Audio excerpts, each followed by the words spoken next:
US F-35 mga kapatid, tinamaan daw ng Iranian Islamic Revolutionary Guard Corps. Sabing ganon, kaya napilitan mag-emergency landing sa Middle East. Pag-usapan natin to mga tol. I'm just a young nigga chillin' on it. First time I seen ice was a Ayon mga kapatid sa Iran Islamic Revolutionary Guard Corps, no?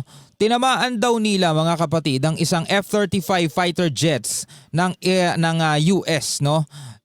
Dito sa Iranian airspace, no? At dahil dito mga tol ay napilitan etong aircraft na to mga kapatid, etong fighter jets na to ng Amerika na mag-emergency landing daw dito sa US base sa Middle East. Buti sa US base, kung sakasakali nag-emergency landing, sa US base pa rin naman sila lumanding, no? At hindi sila bumagsak mismo doon sa sa Iran mismo, no? Panoorin natin ito mula sa WION.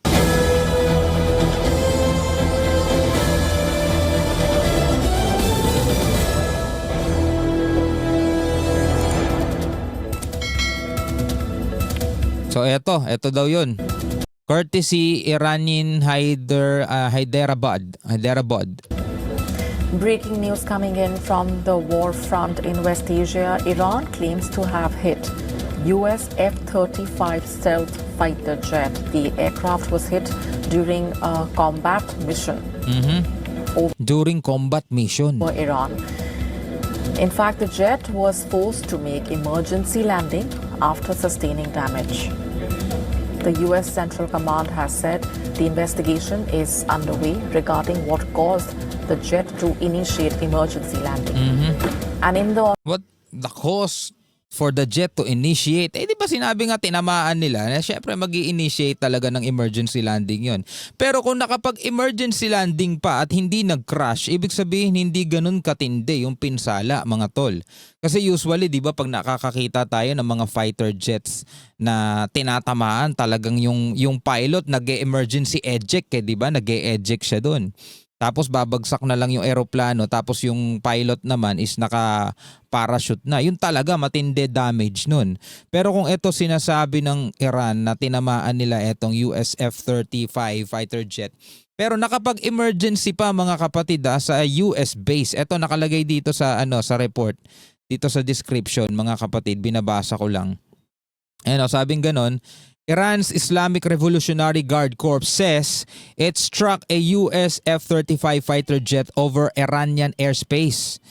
No? Sa Iranian airspace, tinamaan, forcing the aircraft to make an emergency landing at a US base in the Middle East. So nakapag-landing pa, ibig sabihin na maniobra pa rin ng pilot yung daladala niyang fighter jets kahit na tinamaan na. The incident is a potential first in the current conflict is under investigation as tensions continue to escalate.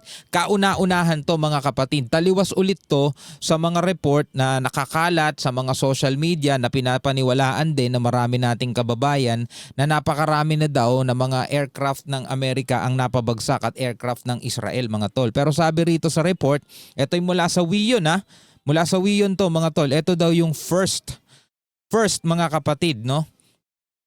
ongoing war on Hindi lang first, potential pa nakalagay. Iran, the US and Israel both are using F-35 jets for their joint strikes. This comes hours after the US Secretary of War claimed that the US is decisively winning and Iran's air defenses have been flattened. Iran's air defenses have been flattened, sabing ganun. Kumbaga parang UP na, no? Pinipina, no? Flattened na. Wipe out na. Iran's air defenses flattened. Iran's defense industrial base, the factories, the production lines that feed their missile and drone programs being overwhelmingly destroyed. Kaya hindi nyo mga kapatid masisisi rin. Ito para sa mga pro-US to Para sa mga pro-US to. Hindi nyo masisisi yung mga pro-US, pro-Israel na mag-comment sa ibaba at sabihin, nananalo ang Iran sa AI. Nananalo ang Iran sa social media. Nananalo ang Iran sa mga pinopost ng iba na puro mga AI generated lang. Well, sila ang nagsasabi nun mga tol. Nababasa ko naman lahat ng comment ninyo eh. Iniiwasan ko na lang din minsan makipag usap kasi minsan nandirito na nga yung legit source natin eh. Nandirito na nga minsan yung pinapanood natin eh. Tapos sinasabi nyo pa rin na fake news, sinasabi nyo pa rin na binabaliktad natin, wala naman tayong binabago. Kung ano lang yung napapakinggan natin at naririnig at napapanood natin, yun lang naman din ang binibigyan ko ng reaction video. Kaso meron pa rin sa inyo nagsasabi nga, hindi yan totoo, fake news yan. Bahala na kayo, hindi na ako nakikipag-usap sa ganung comment. Nagbabasa-basa na lang ako. Wag ang pinapanood natin, for example, tungkol dito, sasabihin ng iba, pro-Iran. Pag pinapanood naman natin o binibigyan natin ng reaction video is tungkol naman sa US, sasabihin nila pro-US. 'Di ba? Ang hirap kasi sa inyo magpaliwanag eh. 'Di ba mga kapatid? Kahit na ano pang sabihin ninyo sa comment, tutuloy natin itong pagbibigay ng reaksyon, pagbibigay ng commentary mga tol. Ito'y para na lamang sa mga nakakaintindi talaga. Alright, ikaw anong masasabi mo rito sa kiniklaim ng Iranian Islamic Revolutionary Guard Corps na tinamaan daw nilang isang US F-35 fighter jets? Comment ka sa ibaba. Nagbabala mga kapatid si US President Donald Trump na pasasabugin ng pinakamalaking natural gas deposit sa buong mundo na pinaghahatian ng Iran at ng Qatar mga kapatid. So tayo ay magbibigay ulit ng reaction video and commentary mga tol. Again hindi po ako ang magbabalita sa inyo. Magkasama nating panonoorin itong balita mula rito sa 24 oras. Tayo naman bilang citizen, tayo naman bilang mamamayan, kailangan maging aware din tayo rito. Kasi yung ibang nating mga kababayan tila hindi aware na may gera sa Middle East. Kasi ang sinisisi nila sa pagtaas ng presyo ng gasolina is yung gobyerno natin o di naman kaya yung mga petrol company.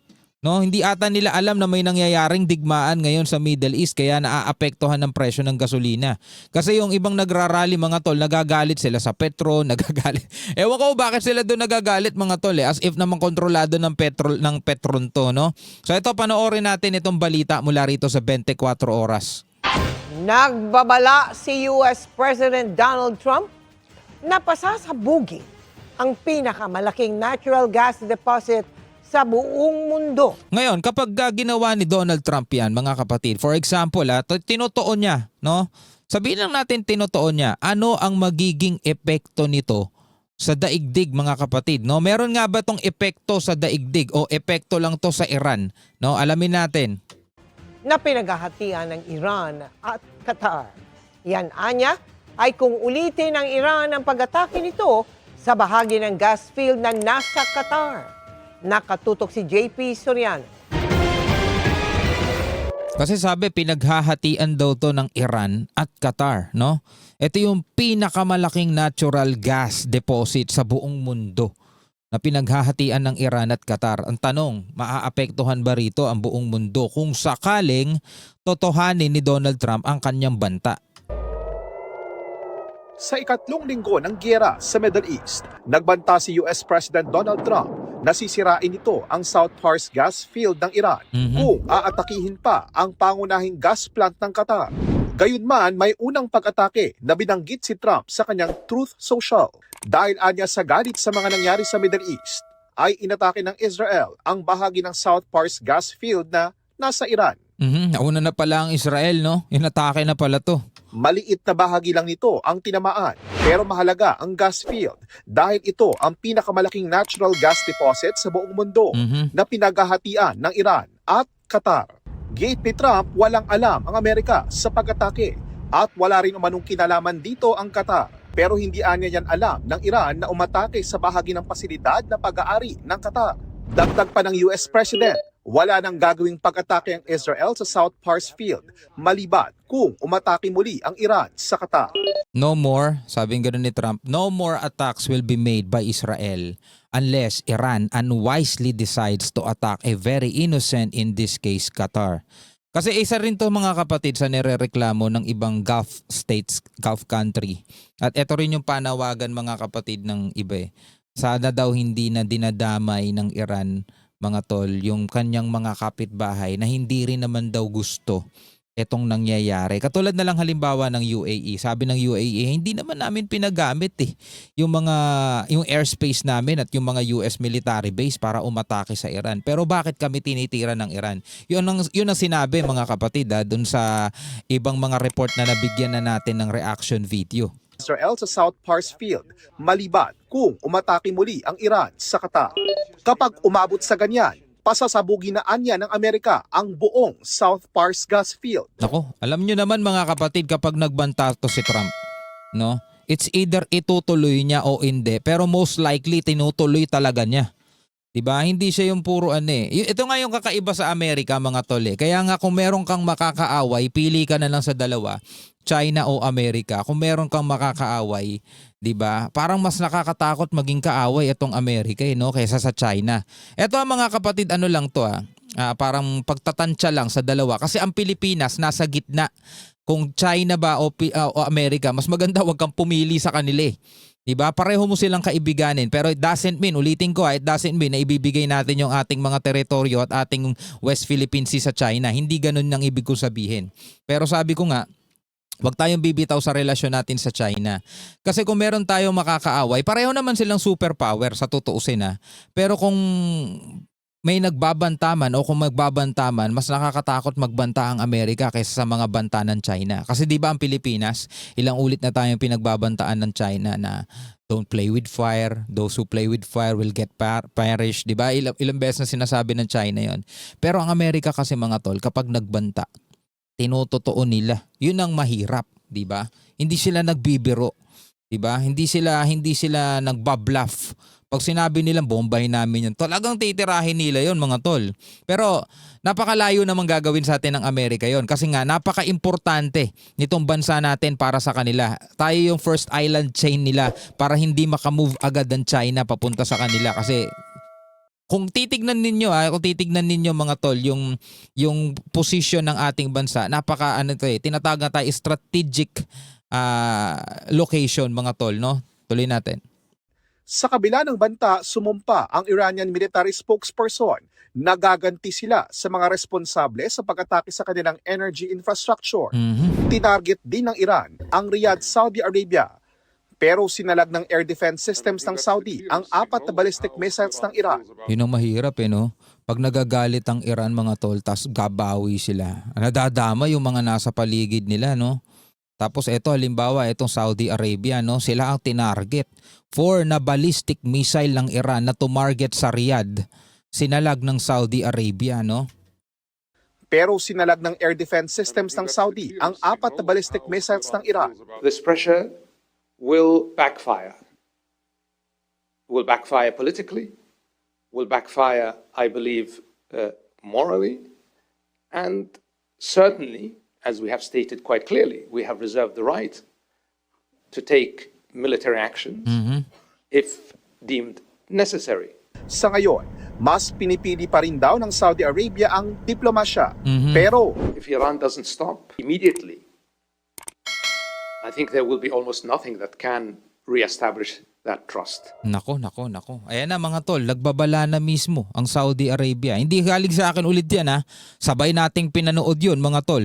Nagbabala ang Saudi Arabia. Ito, balikan natin. Gusto ng Saudi Arabia mga tol, manatili ang diplomasya. Pero ito yung sabi nung nagsasalita. Arabia ang diplomasya. Pero If Iran doesn't stop If Iran doesn't stop, kapag hindi daw tumigil ang Iran, immediately, I think there will be almost nothing that can reestablish that trust. wala na daw matitira pa, no? Para i-reestablish ang trust o ang tiwala. Parang hindi na sila magtitiwala sa Iran kapag hindi daw tumigil ang Iran, mga tol, no? Ano ang inyong masasabi tungkol dito? Comment kayo sa ibaba.